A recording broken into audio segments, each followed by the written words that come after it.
लगभग 40 वर्ष पूर्व की घटना है। श्रीधाम वृंदावन में एक संत घूमते थे। उन्हें देखकर कोई यह नहीं कहता था कि स्वामी जी आ रहे हैं, संत जी आ रहे हैं, बाबा जी आ रहे हैं। ना, वे एक ही बात कहते थे, जज साहब आ रहे हैं। उन्हें देखकर हर कोई कहता जज साहब आ रहे हैं, जज साहब। एक महात्मा ने पूछा कि इनको जज साहब क्यों बोलते हैं? तो उन संत ने बड़ी अद्भुत बात बताई कि पहले ये जज ही थे। दक्षिण भारत के किसी कस्बा नुमा छोटे से शहर में जज के पद पर थे और उसी शहर के पास एक छोटा सा गांव में रहने वाला एक केवट, वो इतना सरल था, इतना सरल। कोई भी पूछता केवट भैया वो बात कैसी है, तो केवट कहता रघुनाथ जी जाने, मैं तो कुछ नहीं जानता। इतना सरल। लोगों ने उसका नाम रख दिया भोला। कोई कुछ भी पूछता भैया रघुनाथ जी जाने, मैं तो नहीं जानता कुछ, रघुनाथ जी जाने। केवट के 2 बेटे, एक बेटी। बेटी विवाह के योग्य सयानी हुई। बेटों ने कहा कि पिताजी गांव के साहूकार सेठ जी से रुपया उधार ले ले, विवाह के बाद चुका देंगे, हम लोग कमाई करेंगे। ठीक है। सेठ जी के पास गया, 200 रुपए उधार लिया, ब्याज की दर तय हो गई। भाइयों ने बहन का विवाह किया, बेटी घर से विदा हुई पिता के घर के लिए। केवट ने भी घर छोड़ दिया, श्री रघुनाथ जी के मंदिर में ही रहने लगा।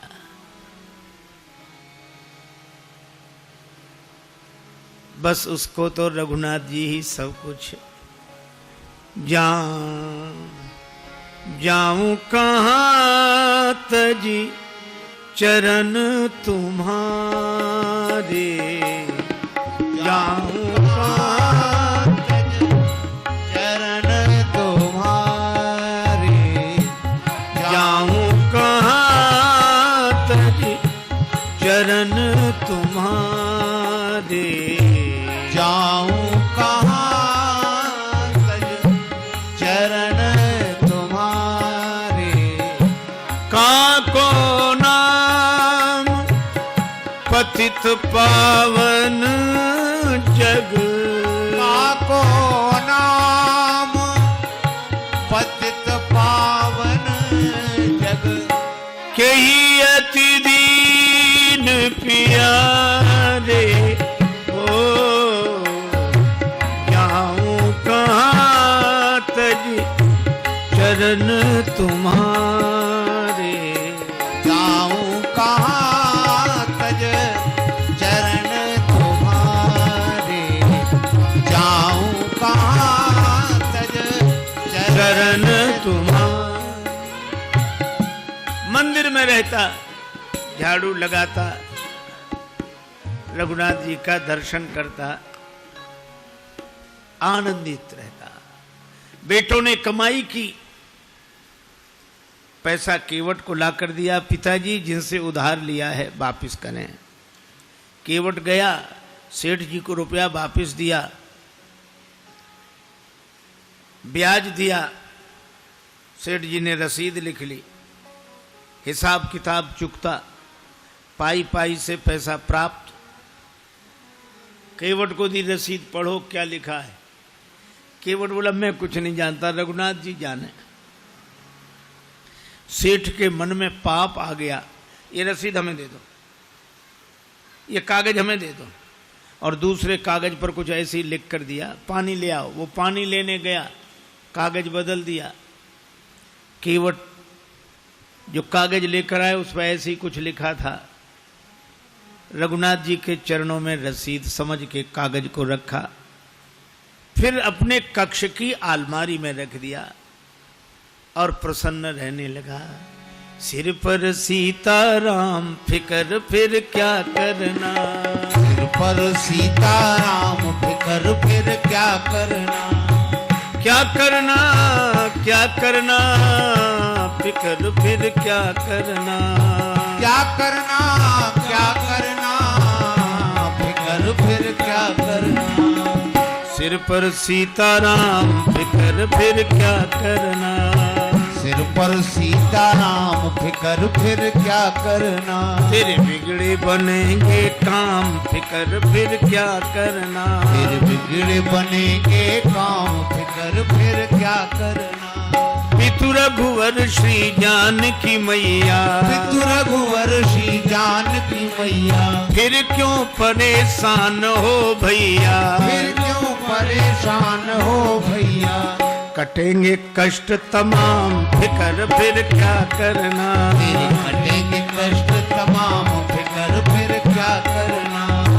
सिर पर सीताराम फिकर फिर क्या करना, सिर पर सीताराम फिकर फिर क्या करना। इसी भाव में रहता केवट ने भगवान के भरोसे सब छोड़ दिया था और सेठ जी ने केवट के विरुद्ध मुकदमा कर दिया और मुकदमा इन्हीं जज साहब की अदालत में आया, इन्हीं जज साहब के।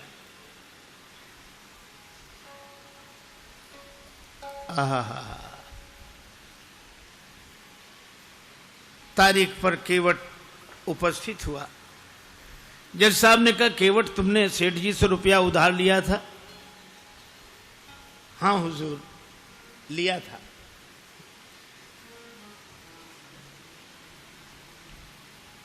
दे दिया? हाँ दिया साहब। कोई प्रमाण है? ये रसीद। जज साहब ने देखा, बोले इससे तो सिद्ध नहीं होता कि तुम रुपया दे चुके हो। केवट रोने लगा, हुजूर माई बाप हम तो इसी को सब कुछ समझे थे। जज साहब को दया लगी, अच्छा रो मत, तुम ये बताओ जब तुमने सेठ जी को रुपया वापस दिया तब तुम्हारे और सेठ जी के बीच में कोई और था? केवट उसी सहजता में बोला कि हमारे और सेठ जी के बीच में उस समय सिवा रघुनाथ जी के कोई नहीं था। उसने लिया रघुनाथ जी का नाम और जज साहब ने समझा रघुनाथ जी इनके गांव के रहने वाले कोई सज्जन होंगे। अच्छा तुम जाओ, अगली तारीख को आना। जज साहब ने अपने खर्चे से सम्मन जारी कर दिया रघुनाथ जी के नाम। अब चपरासी पूरे गांव में घूमे, मजे की बात, रघुनाथ जी नाम का कोई आदमी नहीं था वहां। किसी ने कहा रघुनाथ जी का मंदिर जरूर है। चपरासी बोला वही बताओ। मंदिर पर गया, पुजारी जी बाहर बैठे सीताराम सीताराम सीताराम सीताराम सीताराम कर रहे थे और जो चपरासी ने देखा, पुजारी जी से बोला रघुनाथ जी का मंदिर यही है? पुजारी जी बोले हाँ। तो ले लो। अब पुजारी जी ने जो देखा कि सम्मन, मन में सोचने लगे जब भगवान ने मंगा ही लिया है तो हम वापस काहे को करें। हस्ताक्षर पुजारी जी ने कर दिए। चपरासी समझा कि यही रघुनाथ जी हैं और सम्मन रघुनाथ जी के चरणों में रखते हुए पुजारी जी ने कहा कि वाह प्रभु क्या लीला है, भक्त जो न कराएं सो थोड़ा। आपके लिए मुकुट कई बार आया, पोशाक कई बार आई, हार कई बार आए, अरे पैजनी करधनी कई बार आई होगी, लेकिन सम्मन पहली ही बार आया होगा। केवट से कहा कि तूने रघुनाथ जी का नाम क्यों लिखा दिया वहां? केवट बोला जब सब जगह रहते तो वहां भी थे, झूठा काहे को लिखा दिया। अब रघुनाथ जी जाने। हरि बिन संकट कौन निवारे, हरि बिन संकट कौन निवारे, हरि बिन संकट कौन निवारे, हरि बिन संकट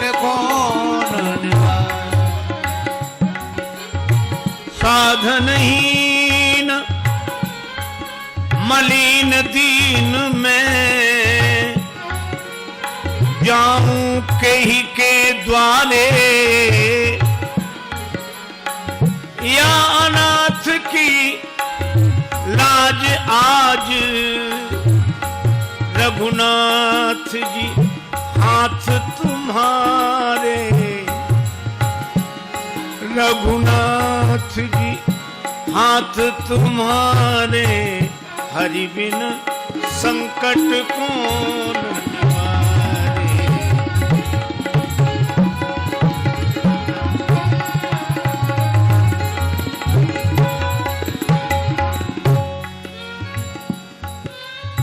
एक ही भरोसा जाएगी लाज तुम्हारे जाएगी लाज तुम्हारे नाथ मेरो कह बिगड़े गो जाएगी लाज तुम्हारे।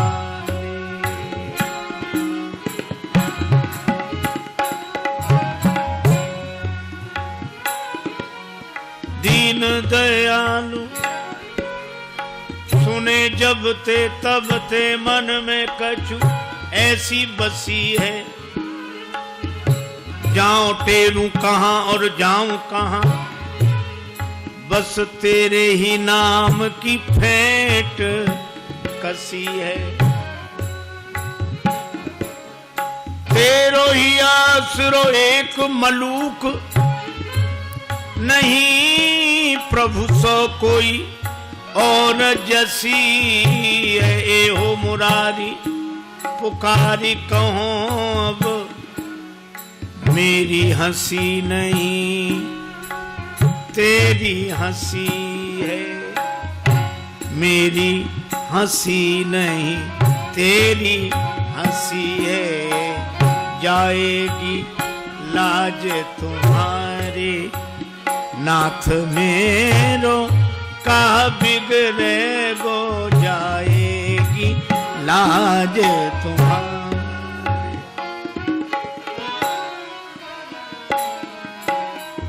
वह निश्चिंत रहता है। अब राम जी जाने मंदिर में झाड़ू लगाए तो रघुनाथ जी की तरफ देखे बर्तन मांजे तो रघुनाथ जी की तरफ देखे जीवन ऐसा बस राम जी के चरणों में समर्पित। तारीख के एक दिन पहले पुजारी जी ने कहा केवट तुम जाओ अदालत में ताकि समय से पहुंच जाओ। अब रही रघुनाथ जी के मन की तो रघुनाथ जी जाने। केवट तो प्रणाम करके चला गया। दूसरे दिन सवेरे सवेरे पुजारी जी आज जल्दी जागे स्नान किया भगवान को स्नान कराया नई पोशाक पहनाई बड़ी जल्दी कुछ बनाकर भगवान को भोग लगाया। सोच रहे थे आज भगवान को पहली बार बाहर जाना है कपड़े अच्छे होने चाहिए कुछ खा पी के जाएंगे तो भूखे नहीं रहेंगे। लेकिन आंखों में आंसू भरकर यही कहते जाइए जरूर उसका आपके अलावा और कोई नहीं है। आंसू भरकर पुजारी जी प्रार्थना कर रहे हैं। उधर केवट पहुंचा अदालत में। जज साहब ने कहा केवट तुम्हारे गवाह कहां हैं? केवट बोला हुजूर वो तो सब जगह रहते हैं यहीं कहीं होंगे यहीं कहीं होंगे। बुलवाओ। चपरासी को आदेश हुआ। चपरासी ने कहा रघुनाथ हाजिर हैं रघुनाथ हाजिर हैं रघुनाथ हाजिर हैं रघुनाथ हाजिर हैं हाजिर हैं ऐसे 3 नारे जो लगाए हैं तो क्या देखा चाल लटपटी सी एक वृद्ध की झुकी सी देह। लड़खड़ाते हुए एक बूढ़ा आदमी लाठी टेकते हुए आ रहा है वहीं से इशारा कर रहा है कि आ रहा हूं।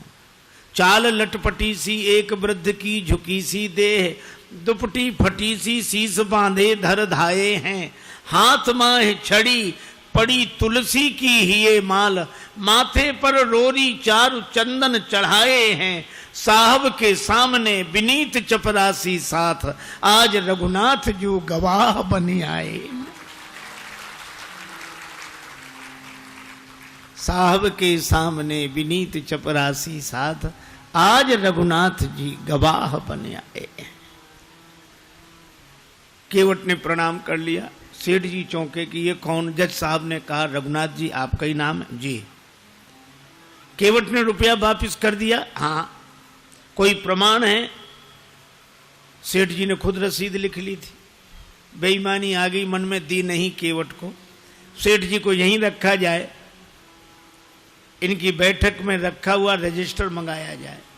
उस रजिस्टर में वो रसीद अब तक सुरक्षित है। सर्वांतरयामी भगवान से क्या छिप सकता था? चपरासी को भेजा गया, रजिस्टर मंगाया गया और रसीद मिल गई। सेठ जी दंडित हुए, केवट भाई जित बरी हुआ। गवाह महाराज तो चले ही गए थे। अपने चैम्बर में जज साहब ने केवट को बुलाया। केवट एक बात पूछे। हाँ पूछिए हुजूर। ये रघुनाथ जी कहाँ रहते हैं? केवट ने कहा हुजूर यहां हम रहते हैं। तो तुम कहां रहते हो? कहां जा रघुनाथ जी रहते हैं। तो तुम दोनों एक ही गांव के रहने वाले हो? अरे गांव एक ही जगह के। एक ही जगह के? कौन है ये तुम्हारे गांव के? अरे सरकार, पढ़े लिखे लोगों को समझाना मुश्किल होता है। अरे ये वो हैं जिनका मंदिर है। मंदिर के पुजारी तो लग नहीं रहे थे, और मंदिर इन्होंने बनवाया हो ऐसी हैसियत नहीं दिख रही थी। केवट ने कहा हुजूर ये वही हैं जो मंदिर में बैठे हुए हैं। जय हो जय हो। मंदिर में विराजमान है ये। अब जज साहब चौंके, चपरासी को बुलाया। चपरासी कांप रहा था। हुजूर जिस आदमी ने हस्ताक्षर किए थे वो ये नहीं था। जब सारा रहस्य पता लगा तो जज साहब रोने लगे।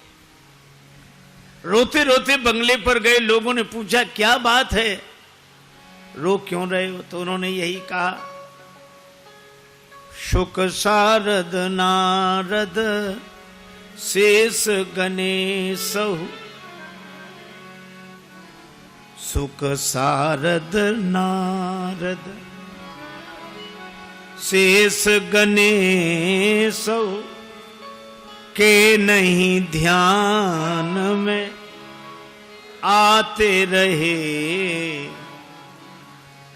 सोई आज विनीत अदालत में, केवटा के गवाह कहाते रहे।